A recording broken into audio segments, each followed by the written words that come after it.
Mukono YMCA. Let's move.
Ettendeko lya YMCA Mukono lyongeddemu omutindo okulaba nga litendeka abayizi ddala abatuukiridde okulaba nga batwala eggwanga lino mu maaso n'okulaba nga beetondawo emirimu egyabwe era nga obalaba bakoze irrigation gye balaba nga esobola okufuukirira ebirime ng'abaddukanya ettendeko lino bwe bagamba bwekekana akaseera okulaba nga bakyusiza ddala ebyenjigiriza okulaba nga omwana ye kennyini asobola okuba nga amaze okusoma wabula nga asobola okwetandikirawo omulimu gwe nga ye kennyini.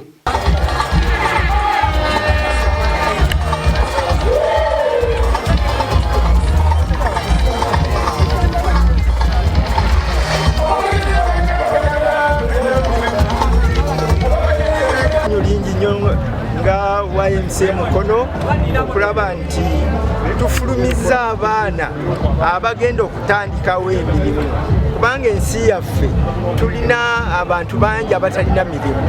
Abaana bano tubayigiriza okutandika emirimu egyabwe so si kugenda kunoonya mirimu.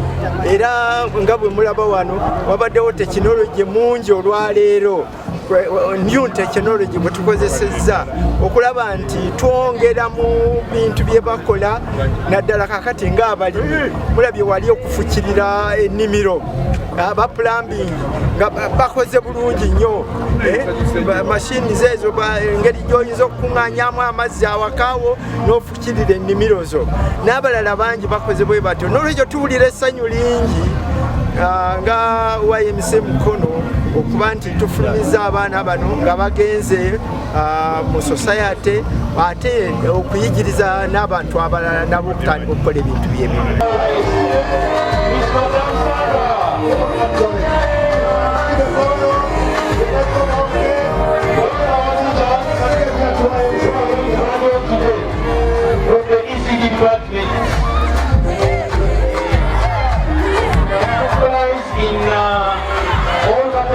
Teaching at the lower level, that is nursery, primary, and actually they are experts in teaching learners.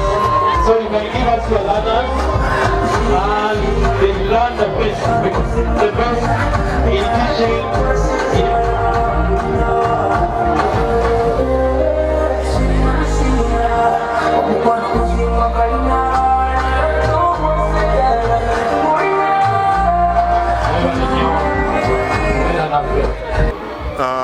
YMCA yonna okutwalira awamu naye in particular YMCA Mukono College omulimu guno yagukwasa maanyi era oyinza okwesanga nti buli basomesa abannasala abasinga kati mu bitundu mu eggwanga bayita mu YMCA branches kussa gino ebyokutunga kufumba n'ebirala naye nga omulimu ogwo twebaza Katonda nti tugukoze era gutambula bulungi n'abazadde ne bongera okutwesiga n'abaate ab'amasomero abesanga balina ababulamu ne babatukomezaawo ku weekend okubasomesa. Naye ng'ekikulu ekisinga abantu bayinza okumanya ekyokukola naye n'atamanya ngeri gyakikolamu. Byemu kwe tuyamba abantu baffe okumanya era ye kaweefube gwe tulowooza nti alina okubunyisibwa nga tugatta ku gavumenti hubs zaikoze za skilling naye ate nabana abalala kati abagenda okufuluma mu mitendera gya primary nga tebafunye nga secondary bwefunye omukisa gw'okusoma ebya skills mu senior 1 ne 2 ne 3 era nekola ebibuuzo bya optem. N'olwekyo obuvunaanyizibwa obwo obunene bwa YMCA tulowooza nti ebukoze era tubukoze ebbanga litumaze ate nga situkoze bukozi wabula n'okwongera ekifaananyi okuvaayo eky'ebizimbe ebirungi saavisi efuluma ennungi nga tulowooza nti ebyo bijja kutwala YMCA yonna mu maaso. Era neebaza nnyo Dr. Nkata n'abo betukulembera YMCA okuviira ddala ku national okulaba nti emirimu gitambula bulungi. Neebaza ne ba branch directors bonna sirina kwemulugunya omulimu gumatiza.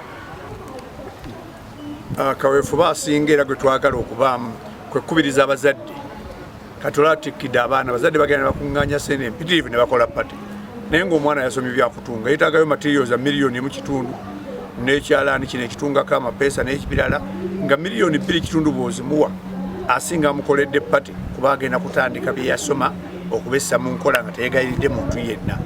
Abaana basomye plumbing, abasomye ebyokkanika amasimu, abasomye okkanika buboda n'emmotoka yeetaaga bwetaazi kakadde kamu kitundu n'aleeriwa emipiira awo n'ayiwa ne spare bino ebitali bibbe emulaba n'abisuubula wano n'akola n'aba nga bintu bye yasoma mu mwaka gumu ataddiza ne bakadde be n'okutendeka ku bato be abalala. N'olwekyo ffe tuyitadde mu kubategeeza nti pate si ze zisinga obukulu oba tebatikkira tubakolera pate emala.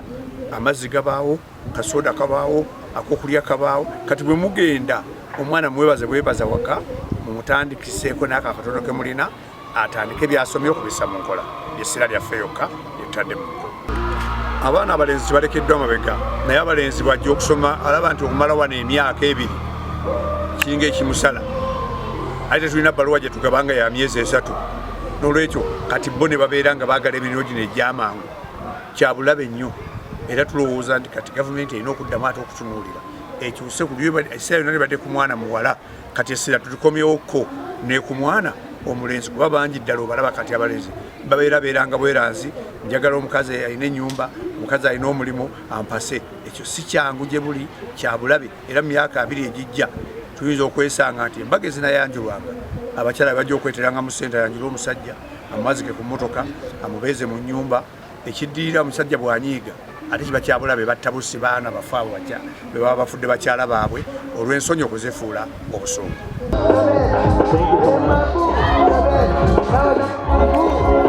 Okay, DJ, in the interest of time, I want to call upon the president of Uganda YMCA. Matikira gano geetabiddwako abagenyi ab'enjawulo era nabo balina obubaka bebawadde abayizi abatikkiddwa okulaba nga bagenda mu maaso n'emirimu gye basomye nga bagikola bulungi. Who have knowledge in addition to skills to translate knowledge into practical situations. Thank you very much. No wonder why our government last year adopted a competency-based curriculum. People are referring it as a new curriculum, but YMCA is not a new curriculum. We have been giving competency-based education for the last 60 years in this country. Something YMCA saw 60 years ago, Uganda is seeing it today in 2025 to implement it. And that's why the principal emphasized that all our graduates who are outside are hot cakes because they don't only have knowledge, but they have practical skills. And I urge the college to continue offering competency-based training to all the trainees so that we lead by example, because we are the first institution in this country to put into practice and to implement competency-based training in all our YMCA training institutions, starting from Kampala to all our branch institutions.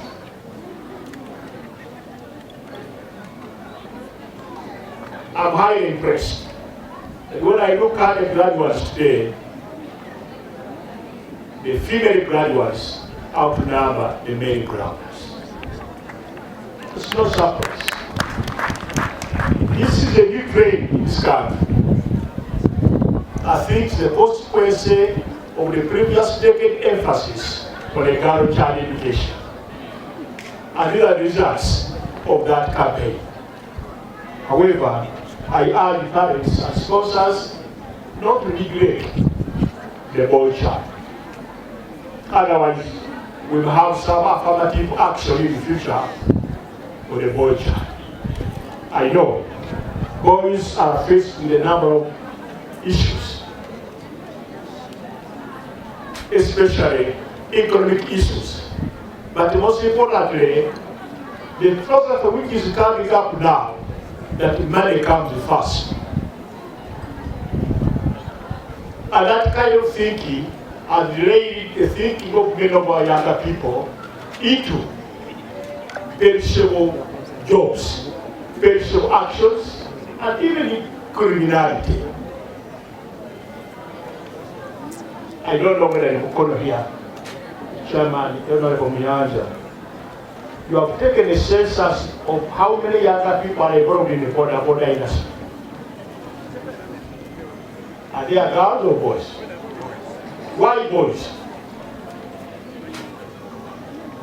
And let me warn you, my friends in Mukono, in 5 years to come today, 80% of the population of younger people will be people who are border mental people.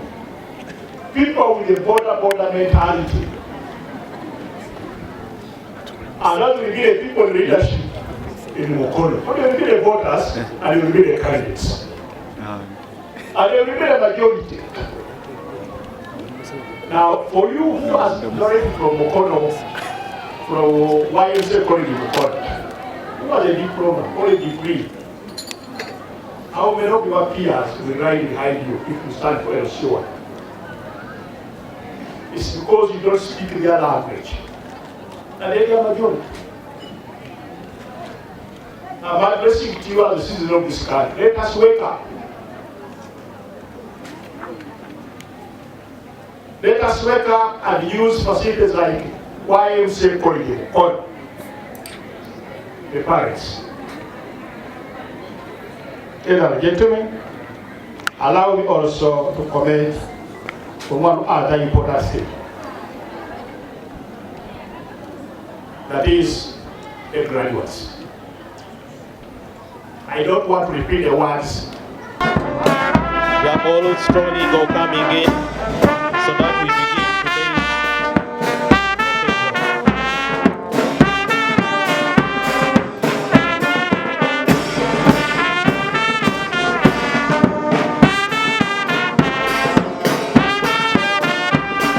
Thank you for coming.